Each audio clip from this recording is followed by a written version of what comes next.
International Women's Day is annually celebrated on March the 8th in most countries across the world. The day has been set aside to inspire people to fight for women's equality and to recognize women who have made various achievements. At the heart of Nairobi, in Africa's largest urban slum, we meet a man with a mission. My name is Simon Gisore, Simon Gisore Mboga, and I'm 37 years old, 36 actually, turning 37. And speaking a little bit about my background, I was born with a disability, and it's something that is not very well known. Okay, nowadays it's when it's coming out, but it's something called spina bifida. Though when someone looks at me, they may not be able to see it at first sight. Now, for my case, it wasn't that bad because it was more like a blister. And what happened is that they did an operation to correct it, but it left a little bit of some complications, weak bones, one leg longer than the other, deformed feet, and also problems controlling my bowel movement. I spent part of my childhood in and out of hospitals because they were trying to correct it, my feet had problems, they were trying to make them straight. And one of the greatest challenges of growing up was growing up in that hospital, in and out of hospital environment. At the same time, my home had domestic violence and my parents used to fight a lot. Due to domestic violence, his parents separated and Simon was brought up by his mother. Growing up, I went through a lot of struggles growing up with my mother because I grew up in a single parent family, and at that time, it's not like today when things are a bit sort of like more liberal. That time the environment was quite strict, and we grew up in Embu town, and in that place, you know, if you didn't have a husband, if you're not married and you have children, you are considered, you know, people who just put you sort of like an outcast. So all these issues went into my mother's head and she was not able to, you know, like handle them very well. Also considering that she had 3 children to bring up. So I went through rejection from 2 fronts. First of all, being brought up by a single mother. And at the same time, my disability, we had these cases whereby you go to church and they'll tell you this is an evil spirit, you need to be prayed for. So again, that was another form of rejection. And it ended up making me wanting to live a life of trying to please people, because if you are rejected, naturally as a child, you reject yourself.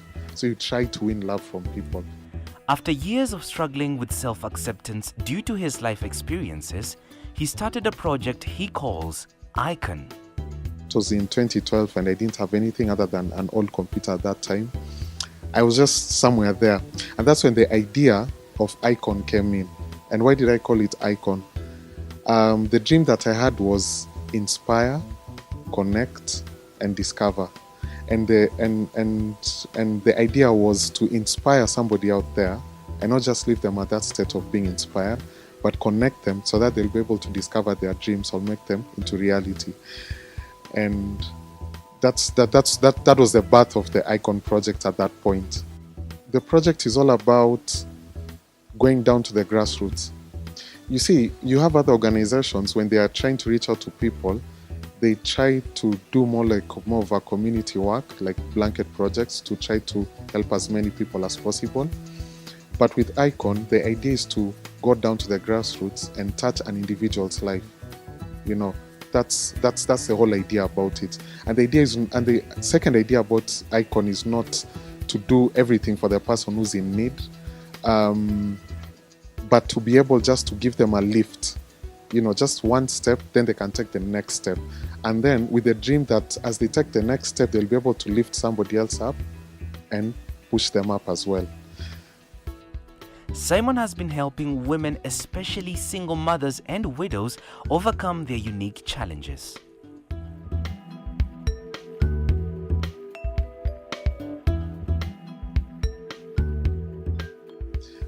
I decided to make women and children the core focus, because women go through very unique challenges. And then also we have a society, we live in a society where, as much as we are in a modern civilized, you know, world, so to speak, there are still those, do I call them norms or cultures or customs, which sort of like push the woman down, you know. And an example is, if you find a lady who is a single mother it's a bit difficult for her to be accepted in the society compared to if you have a man who's a single father. For the man who's a single father, you might find a situation whereby they might be quick to try to get a wife for him, as fast as possible. But for the woman, you'll find a situation whereby people will be like, stepping back and saying, okay, even if they go there, they'll be asking, what about the father of that child? Where is he? So you find they go through very unique challenges. And same case with widows, We have an unusual high rate of pregnancies, especially among teenagers, and you have these young girls who have children and they have no idea where to go, they have no idea what to do, and there's nobody, supporting them or backing them up.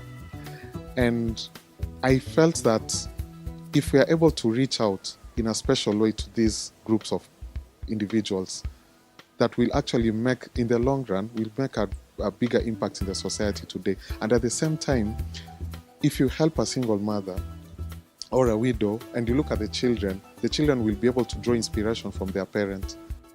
Most of Kibera slum residents live in extreme poverty with a high rate of unemployment, and through Icon Project Kenya, women like her smile again. How we got to know the family, I had visited another center in Kibera, which are just going to supply food items. And this center also happens to have a school as well. But the school is not very well established. They were just starting baby class and so on and so forth. So I met the baby there. I was just sitting there, and then that time she was about 4 years old. So I was sitting there, and this child comes, and I'm playing with the other children, but this child doesn't want to leave me. I don't know her. So when the other children go back to class and they're doing their things, this child just sticks there, and she doesn't want to leave. So I just sat down with her there until when I was told, the mother's come for her. So that's when I let her go. But that thing never left me. So I came back the following day and I asked about the little girl. She's called Diana.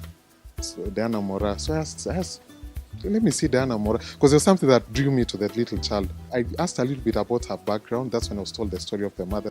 She faced a situation whereby this gentleman sent her home to his home. The gentleman came from Western Kenya. So he sent her to her home. So while she was there to check on a project that they were doing, while she was there, the gentleman got another lady. They swept the house clean and took off. So when she came back with the baby, she found an empty house. Raising her daughter on her own proved to be quite strenuous, as she has no source of a steady income. Nilijuana na simu mali mtoto wangu alikuwa anasomea Inua Mimi, na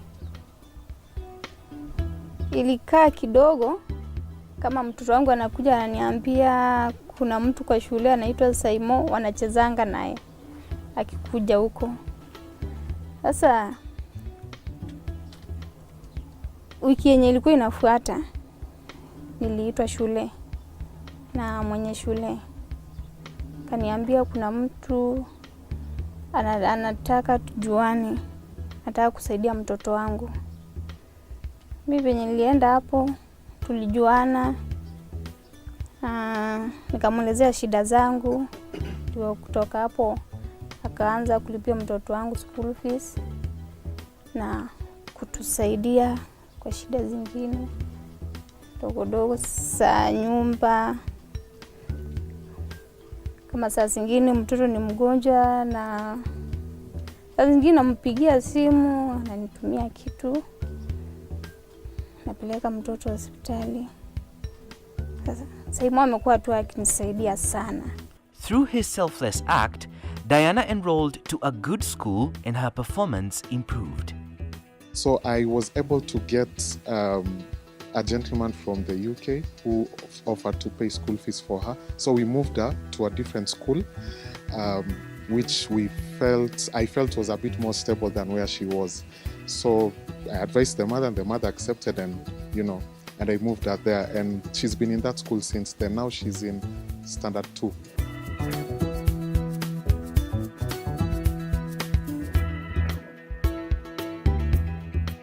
I've been able to get a few people who have been sending sometimes clothes, sometimes money just to be able to keep them going. And I've been able to deliver each of the items which have been sent. In fact, today when we go see her, there's an item that I picked from the post office, and it's some clothes for the little girl. We'll go with it as well, and I'll deliver it to her as well.